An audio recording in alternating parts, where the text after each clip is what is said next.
Iya. Betul. Selamat siang kawan pajak. Halo. Texmin, gak ada tepuk tangan nih Texmin. Nah.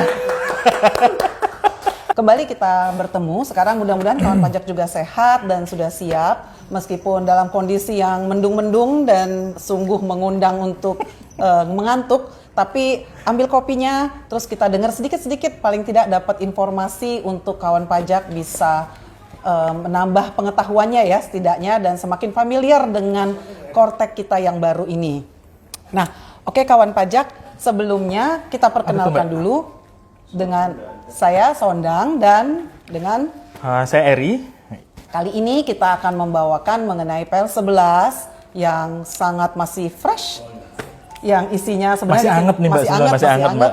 Dan sebenarnya cukup bikin gentar ya karena berapa lembar Eri sewaktu kita melihat beserta lampirannya itu kita udah gentar. Jadi gini Mbak, dulu tuh yang habis kita kerja tuh kan ada PMK 18 tuh. Betul. Nah, tahun 2021 itu sekitar 300-an halaman ya Mbak ya. 300 halaman ya. Terus ada tuh terbit yang kebalikannya Mbak, PMK 81 tahun 2024. Tahun lalu. Nah, ya. Itu kurang lebih 600-an halaman kalau nggak salah Mbak. Nah ini saya pikir tuh yang paling tebel Mbak, ternyata ada yang lebih tebel lagi. PR11 ini total sekitar 1.100-an halaman kali ya Mbak ya. Beserta lampirannya Mbak ya. Ya lumayan. Tapi biar nggak gentar, karena itu kita akan bagi dalam beberapa seri dan kita coba pilih yang mungkin paling kerap kawan pajak agak tanya-tanya gitu ya. Yang lainnya penting, tapi nanti mungkin akan di berikutnya kita akan dapatkan kesempatan untuk kita berbagi lagi. Mbak ini mau dibilangin dulu ini Mbak? Oh iya, sebelumnya kita seperti biasa kita akan beritahukan. Kita akan nanti akan ada kuis. Ini kan seperti biasa ya, kalau misalnya ada kuis, terus ada rewardnya juga, biar kawan pajak juga dengar-dengaran. Nanti apa aja sih Mbak ini Mbak? Ini pokoknya isinya oke. Nggak pernah mengecewakan kalau dari KPP PMA 1, makanya banyak yang menunggu kan. Oke, akan ada 2 dan pertanyaannya nggak akan susah, tapi kalau misalnya kawan pajak pay attention ya. Oke, nah sebelumnya kita akan kita akan ngomongin PR11 ini. PR11 ini kan juga ada mengenai dari PPH, PPN, PPNBM, dan juga BPH Matra ya. Nah untuk kali ini kita mungkin karena minggu lalu sudah bersama Mas Tommy dan Mbak Amel membahas yang PPH, sekarang kita akan sedikit membahas yang coba kita klaster PPN kali ya Mbak ya, klaster PPN. Jadi nanti PPN tuh karena ini juga nggak bisa lepas nih Mbak dari yang namanya faktur, terus juga pelaporannya, SPT-nya juga nanti pakai SPT PPN. Yang ini paling banyak sekarang ditanyakan ya Mas. Meskipun sebetulnya dari Januari juga sebetulnya sudah sedikit banyak teman-teman kawan pajak itu pasti sudah melakukan Mbak. Sebetulnya Mbak. Yang sama-sama belajar ya, jadi belajarnya bareng-bareng. Kayaknya pengetahuan dari kita dan pengetahuan kawan pajak itu nggak akan beda-beda jauh karena kita mempelajari hal yang sama di waktu yang almost bersamaan juga. Kata Mbak Zona selisih berapa jam tadi Mbak? Aduh, 30 menit kadang-kadang. Nah, kawan pajak, nanti kita akan bicarakan mengenai si faktur pajak dan juga pelaporannya sama pelaporan pembetulannya ya. Mungkin yang banyak bertanya-tanya yang konsep yang baru ini sekarang. Betul Mbak. Pengenalan akan konsep Delta ya. Delta Mas namanya, betul. Nah, sebenarnya kenapa perlu PR11 ini juga membawa mengenai faktur pajak dan PPN ya, karena yang PR sebelumnya PR 03, PR 11 sama tahun 2002 sama PR 17 itu belum bisa mengakomodir untuk pelaporan pembuatan faktur pajak dan pelaporannya di terkait pelaksanaan siap ini ya Mbak ya, sistem administrasi perpajakan ini. Atau si Kortek ya, kalau kita sebutkan ini. Ini pakai bahasa Kortek aja Mbak ya? Ya Kortek aja lah, kayaknya lebih gampang Inggrisnya sedikit ya. Sistem inti administrasi perpajakan. Bukan ini nanti jadi kuis, bukan.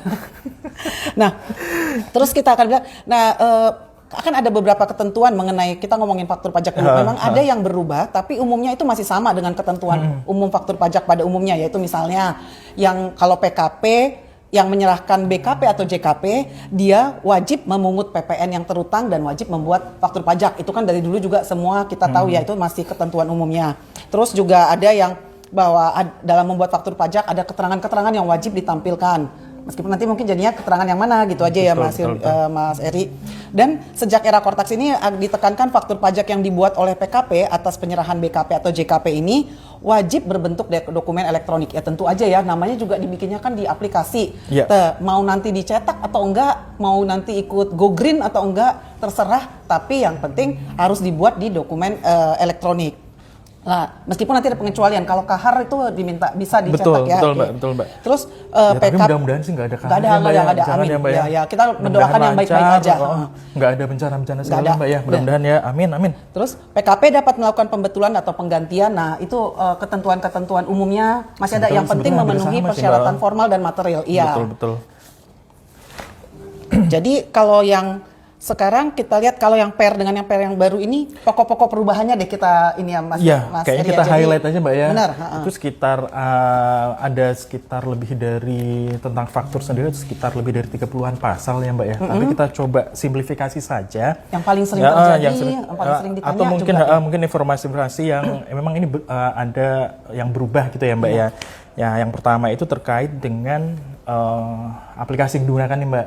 Jadi kalau yang dulu itu ada 2 jenis aplikasi, yaitu sebenarnya e-faktur juga sih Mbak. Cuman e-faktur yang untuk PKP umum sama e-faktur yang VAT Mbak. Umumnya itu yang toko-toko retail Mbak. Jadi untuk yang kayak turis asing belanja di entah bandara atau mungkin toko retail yang lain yang memang dia sebagai kriteria toko retail dan ketika nanti dia pulang mau balik PPN-nya dibalikin kayak gitu Mbak.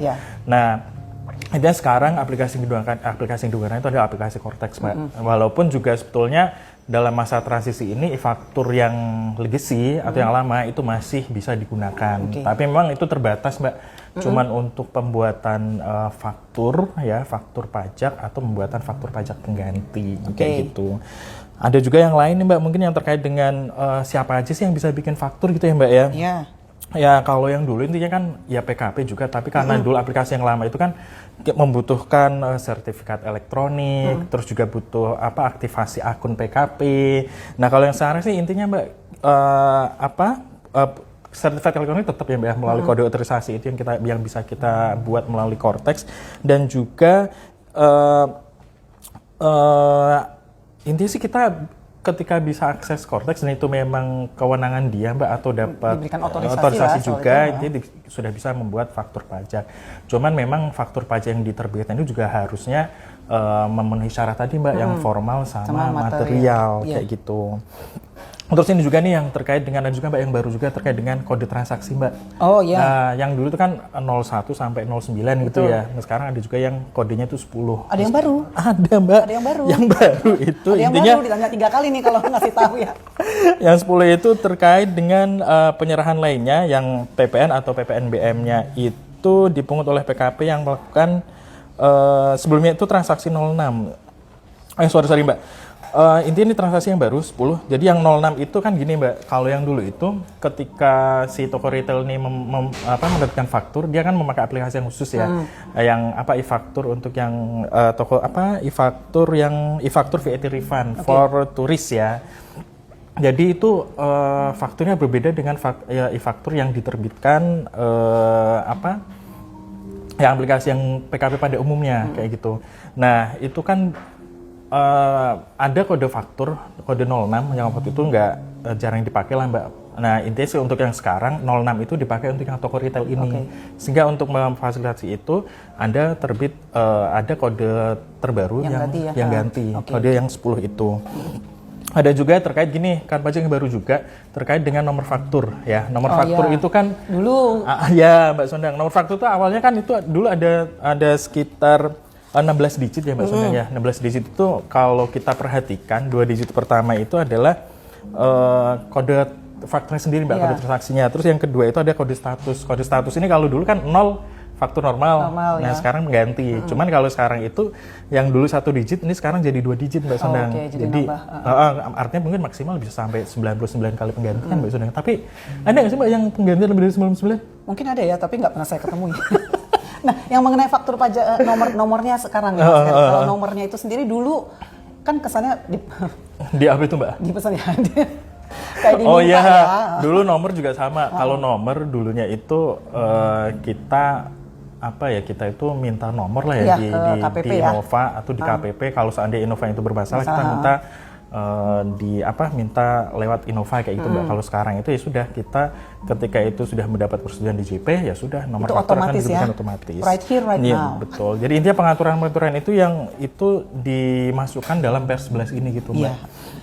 Terus ada juga yang terkait ini nih, yang lumayan melegakan juga Mbak, mungkin yang bisa sedikit memberikan apa ya, kelonggaran juga ya, relaksasi gitu ya. Jadi yang dulunya Bapak dan Ibu ketika kita upload faktur itu maksimal tanggal 15 bulan berikutnya, sekarang itu ditambah jadi tanggal 20 bulan berikutnya. Yang kayak gini-gini saya paling seneng ngasih taunya ke wajib pajak. Jadi kayaknya ngasih yang menyenangkan, kan kabar gembira itu. Tapi ya mudah-mudahan ya. sih Mbak, ya dengan penambahan itu ya aplikasimu juga sebetulnya kita berharap mudah-mudahan juga semakin baik, semakin lancar, bugs-bugsnya pun juga nggak ada, semakin berkurang gitu lah Mbak ya.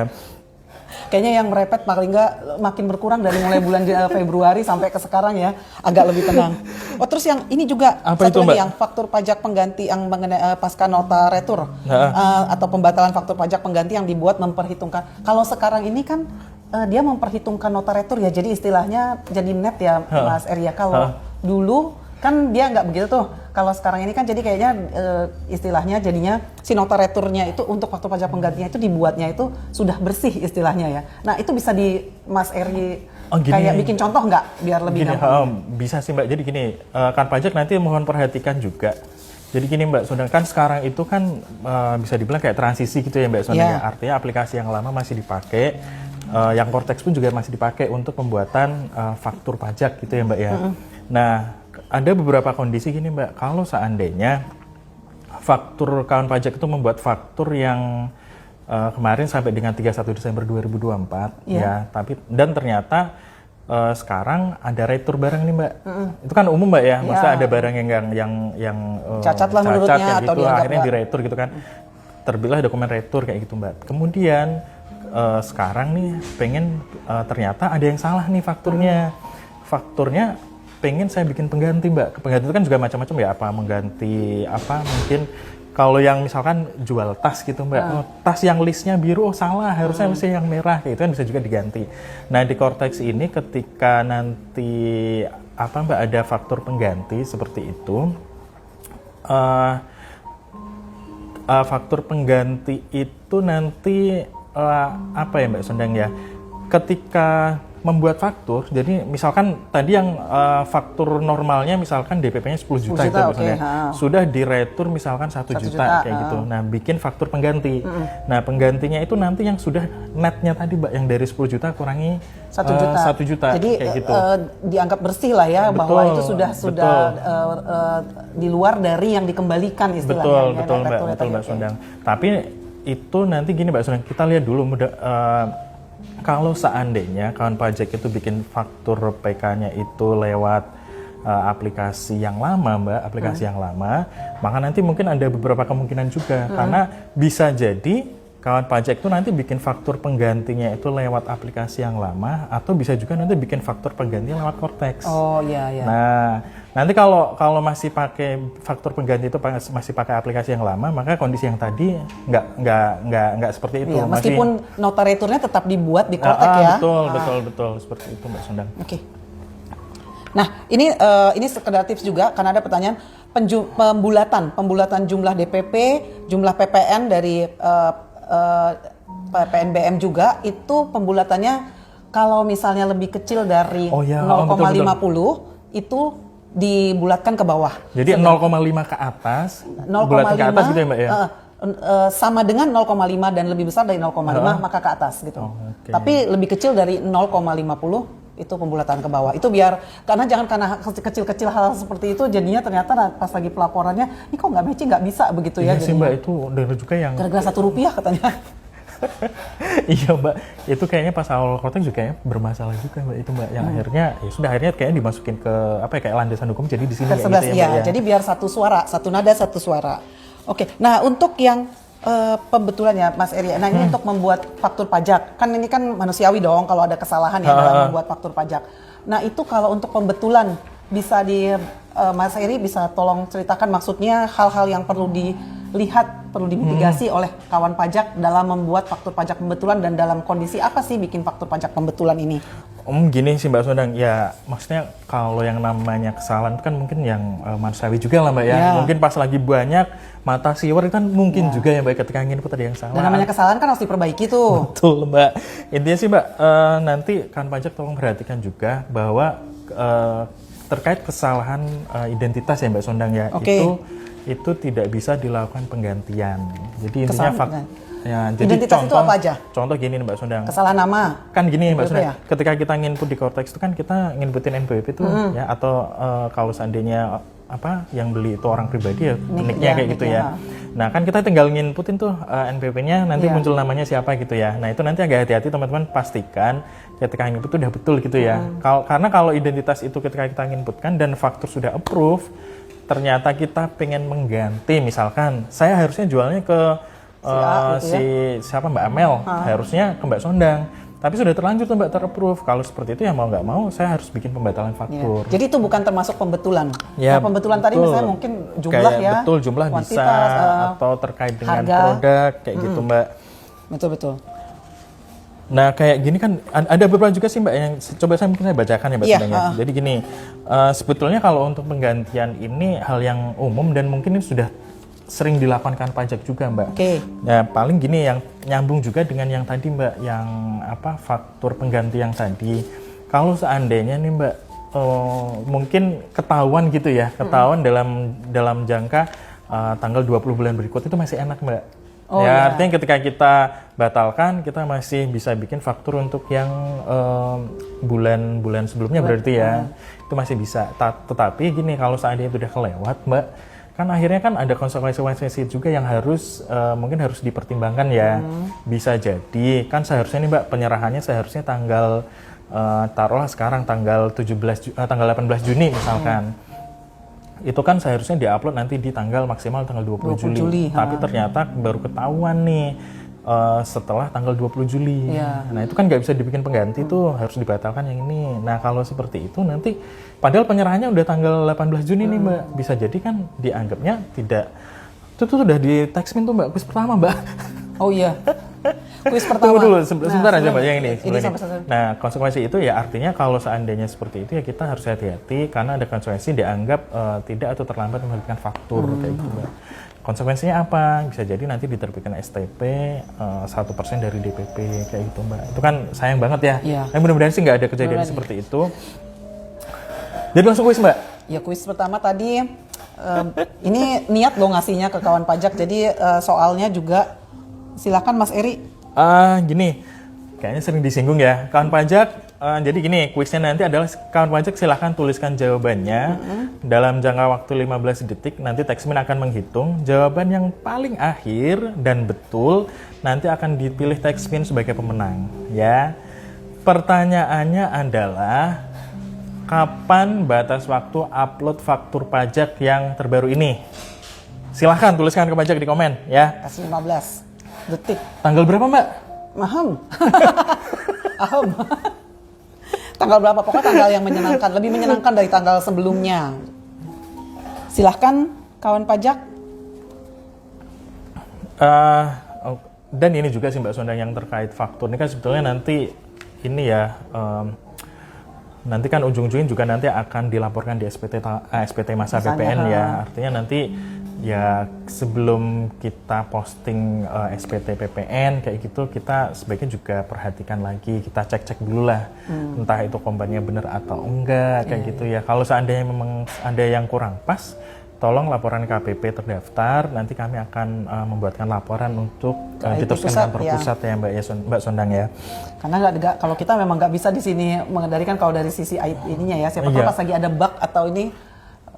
Betul Mbak Sondang. Oh ini sekarang ada tambahan juga. Jadi kalau yang menggunakan mata uang asing, penghitungan yang tadi membuat faktur pajaknya itu kan menggunakan kurs yang ditetapkan KMK yang berlaku saat faktur pajak seharusnya dibuat. Ya, jadi kalau misalnya ada kalau nanti bikin pengganti juga, maka kurs yang digunakan itu tetap adalah kurs yang diberlakukan pada saat faktur pajak pertama itu dibuat begitu. Jadi tetap nggak menggunakan kurs saat faktur pajak penggantinya dibuat gitu loh. Taxmin udah selesai waktunya. 5, 4, 3, 1, 2, 1. Ya, oke. Bisa kita bacakan? Oh nanti ya akan dibacakan ya. Ya silahkan deg-degan dulu kawan pajak. Nah ini tadi kan, jadi kan kalau itu udah pembetulan kalau misalnya ada kesalahan-kesalahan tadi ya Mas Eri. Nah kalau pembatalan itu kan juga karena seperti yang dulu. Gimana tuh Mbak? Pembatalan itu kalau misalnya ada memang transaksinya dibatalkan. Ya kan, atau transaksi yang seharusnya tidak dibuatkan faktur pajaknya itu dibuat gitu. Jadi itu, nah atas hal tersebut, itu pembatalan itu termasuklah sekarang yang masuk ke pembatalan adalah yang tadi yang kita sebutkan kalau ada kesalahan identitas. Ya, atau emang transaksi nggak sesuai gitu ya Mbak ya. Betul, jadi itulah harus dibuat faktur pajaknya dibatalkan, baru dibuat faktur pajak yang baru. Yang mana yang kayak seperti tadi Mas Eri bilang, kalau memang masih dalam masa yang sama ya udah nggak masalah, karena kan belum diposting tuh istilahnya belum masuk ke SPT kan, jadi nggak perlu dimasukin. Tapi memang jika itu memang di masa yang berbeda, maka harus dibuat faktur pajak pembetulan. Pembatalan, sorry. Nah, dan enggak SPT-nya SPT pembetulan. Ya kan? Kan tadi kalau tadi belum dilaporkan SPT-nya ya. Maksudnya udah terlanjur dilaporin, betul, kemudian dibatalkan, ya tetap bikin pembetulan SPT gitu ya Mbak ya. Kan ada yang nanya, ini kalau misalnya dia dibatalkan, kalau dibatalkan ya dia nggak akan masuk ke SPT-nya gitu ya. Oke, nah terus kalau misalnya, tadi ini ada satu yang jadi tambahan karena ada yang benar bertanya. Kalau untuk yang toko retail tidak diperkenankan melakukan pembatalan faktur pajak atas penyerahan BKP kepada turis asing. Ini yang terutama yang Mbak. Ya, karena dalam hal faktur pajak tersebut telah diajukan permintaan pengembalian PPN oleh turis asing yang dimaksud. Itu masuk akal aja ya, maksudnya udah orang dikembaliin, tiba-tiba dibatalin, orangnya udah turis asingnya udah kemana gitu ya, udah nerima kembalian juga ya Mbak ya. Udah kembali ke negaranya, udah itu case close hitungannya begitu. Oke, nah sekarang kita masuk mengenai terus kita pastikan bahwa untuk faktur pajak tetap ya persyaratan formal dan material tetap harus dipenuhi. Apa tuh Mbak? Formal ya, dan formal material secara formalnya ya benar, lengkap dan jelas sesuai dengan pasal 13 ayat 5 ayat 5A dan 6. Betul Mbak. Terus kalau yang material ya dia harus juga sesuai dengan keterangan yang sebenarnya gitu Mbak. Nggak boleh dibuat-buat gitu ya Mbak ya? Ya, jangan lebay. Emang gitu sih Mbak, kalau dibuat-buat tuh ini Mbak. Jadi kalau bahasa orang sekarang bilang, anak sekarang bilang fake. Oke, sekarang setelah mengenai faktur pajak, sebelum kita masuk ke kuis berikutnya, kita akan masuk ke pelaporan SPT. Ya, faktur pajak ini kan pada ujung-ujungnya kan tentu untuk apa sih dibikin, kita kan untuk pelaporan di SPT-nya juga ya nanti. Ya, jadi betul, masuk Mbak. Bahan dasar si pelaporan SPT itu ya adalah faktur pajak yang tadi dibuat ini. Kalau untuk pengisiannya wajib pajak kayaknya sepertinya udah biasa ya, udah apalagi kan kalau yang PPN ini kalau nggak salah langsung muncul pada saat bikin faktur pajak langsung muncul kan ya? Oh enggak Mbak. Sekarang nggak begitu lagi ya? Waktu di awal-awal? Di awal-awal itu gini Mbak Sondang, di awal-awal itu jadi ketika masuk ke awal bulan berikutnya, maka konsep SPT bulan misalnya Januari nih Mbak, udah masuk ke Februari, maka konsep atau draft SPT masa yang Januari itu udah otomatis terbentuk gitu loh Mbak. Ya. Jadi nggak perlu buat SPT kalimatnya itu di situ ya. Betul, Mbak. Meskipun sekarang kayaknya udah nggak ya Mbak ya? Iya, makanya waktu saya baru lihat gini juga. Ini karena gini kawan pajak ya. Kita ngelihatnya kadang-kadang pada saat bersamaan dengan kawan pajak datang dan bertanya, kita baru lihat, oh begini bentuknya sekarang ada tambahan-tambahan barunya, update-update-nya ya, yang langsung gitu. Kita Mbak Sondang gitu, pura-pura. Kadang-kadang tahunya sesudah seminggu setelahnya dan kawan pajak lebih duluan tahu, which is good. Nah, sekarang kawan pajak kita mau Mas Eri akan menerangkan sedikit mengenai yang konsep delta. Jadi pada saat buat pembetulan, mungkin bedanya dengan pembetulan. Sebenarnya ini juga terjadi di pembetulan yang lain, bukan hanya PPN ya, tapi juga di pembetulan PPh pasal 21 atau unifikasi. Konsepnya itu adalah konsep delta. Nah, mudah-mudahan dengan misalnya kita sama-sama paham ini, kita akan jadi tahu waktu buat bikin pembetulannya itu, kok kadang-kadang karena ada yang heran kemarin tiba-tiba gini, ini saya memang nggak ada pembetulan, kok jadi nihil ya pas lagi pembetulan satu. Kita bilang, kok nihil? Iya, sebelumnya saya lebih bayar. Kenapa jadinya nihil? Ternyata memang karena tidak ada yang dikoreksi dalam yang mempengaruhi pajak terutangnya, misalnya begitu. Betul, Mbak. Nah, itu terjadi karena si konsep delta ini yang sekarang mulai ada di Cortex ya. Iya, betul. Jadi tunggu kuis keduanya, tunggu dulu Taxmin, tunggu dulu ya. Tinggal ini terakhir, tunggu. Jadi itu gini sih Mbak Sondang, jadi sebetulnya mungkin kawan pajak juga nanti temui ya ketika cek di SPT PPN gitu ya. Di bagian induk, di bagian bawah, kalau nggak salah di bagian Romawi ketiga itu ada kolom ganti SPT sebelumnya, gitu Mbak Sondang ya. Jadi sebetulnya ada namanya itu delta sama replace Mbak. Secara umum konsepnya kayak gitu. Kalau yang dimaksud delta itu adalah kan pajak pembetulan SPT yang tidak menggantikan SPT yang dibetulkan. Nilai SPT pembetulan merupakan selisih antara nilai SPT normal dengan SPT pembetulannya Mbak. Jadi selisihnya aja itu Mbak yang akan Contohnya muncul. deh, kalau misalnya dia tadinya Jadi contoh gini Mbak, SPT PPN. contoh PPN nih, SPT masa Januari misalkan Mbak Sondang. Lebih Ternyata bayarnya lebih 10. bayarnya itu 10. Ternyata ada tambahan PM nih yang belum terlaporkan. Bikinlah pembetulan di SPT masa Januari. Ternyata LB-nya jadi 11 Mbak. Oke. Nah, LB yang 10 yang tadi di normal itu kan ada beberapa opsi nih Mbak. Apakah itu dimintakan restitusi atau pengembalian pendahuluan, atau yang ketiga itu dikompensasikan. Nah, bisa jadi ketika dia memilih dikompensasikan, itu otomatis nanti kompennya akan masuk ke bulan Februari.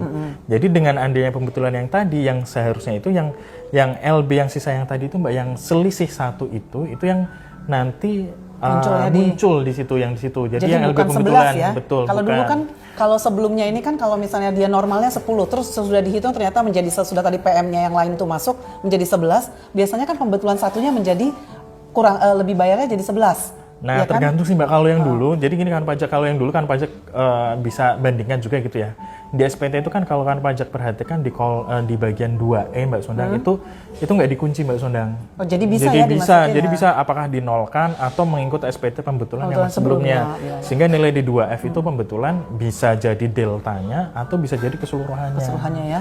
Nah, kalau yang di Cortex itu nggak seperti itu, bisa jadi itu delta atau nanti sebentar lagi saya jelaskan yang replace. Yang delta itu kurang lebih itu selisihnya aja Mbak Sondang. Jadi selisihnya. Terus yang kedua ada juga yang replace Mbak. Replace itu adalah pembetulan SPT yang menggantikan SPT yang dibetulkan. Nilai SPT pembetulan merupakan nilai SPT pembetulan tersebut. Tetapi catatannya Mbak Sondang, replace ini hanya untuk pembetulan terhadap SPT berstatus LB pemeriksaan Mbak. Oh, jadi dia memang minta restitusi ya? Betul, jadi kan bisa jadi gini Mbak, SPT normal. Karena gini Mbak Sondang, untuk yang tadi contohnya yang normal, ketika WP milih kompen atau milih yang pendahuluan kayak gitu Mbak Sondang. Kayak pendahuluan itu kan artinya dalam 1 bulan sudah harus terbit keputusan gitu ya Mbak ya. Sedangkan kalau pemeriksaan itu kan mungkin jangka waktu lebih lama gitu, sampai dengan 6 bulan kayak gitu. Nah itu dengan jangka waktu yang lebih lama itu yang tadi yang kolom pemeriksaan itu kita bisa, yang kolom yang checklist ganti SPT sebelumnya itu nanti bisa aktif Mbak. Oh. Mungkin saya bacakan aja nih Mbak yang Sondangnya. Jadi terkait dengan tombol ganti SPT sebelumnya, intinya ini bisa digunakan dalam hal WP menyampaikan pembetulan SPT dengan kondisi SPT yang dibetulkan menjadi lebih bayar dan WP memilih normal, refund, atau pemeriksaan. Atau yang kedua, SPT normal bernilai lebih bayar dan SPT yang dibetulkan menjadi bernilai lebih bayarnya lebih kecil, kurang lebih kecil bayar, ya, atau nihil. Nah, jika tombol tadi diklik Mbak, atau di checklist kayak gitu ya, maka nilai di tombol 3F pada lebih bayar pada SPT yang dibetulkan sebelumnya menjadi 0. Oh. Jadi nilai yang di 3G-nya itu adalah nilai LB yang terakhirnya Mbak, bukan yang selisih yang tadi.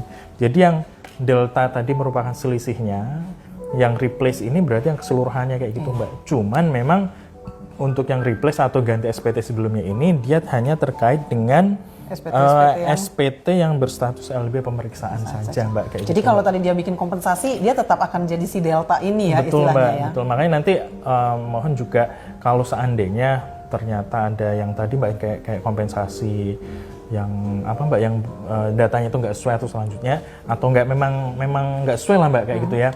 Nah, mohon nanti tekan pajak kalau memang seperti itu kondisinya, silakan kabari KPP Mbak. Intinya sih minta tolong KPP untuk dibuatkan pelaporan lah Mbak ya, melalui tiket melati ke kantor pusatnya, seperti itu. Udah dipaksa kuis kedua, ada di luar kendali kita. Kuis kedua. Oke, Mbak Sondang. Itu dibacakan dulu nggak kuis pertama tadi pemenangnya? Enggak usah Mbak. Nanti. Oke, kuis Mbak kedua. Sondang silakan Mbak, kuis kedua Mbak. Kuis kedua tadi apa ya? Karena tadi saya yang spill, coba Mbak. Tadi kayaknya aku yang spill. Ini per nomor berapa sih Mbak? Oh, bukan yang ini. Oh, kode. Saya tadi udah nggak pakai yang ini Mbak. Nggak usah, itu aja. Nggak usah, oke. Biar yang gampang. Tadi ada gunanya kalau yang denger-dengeran.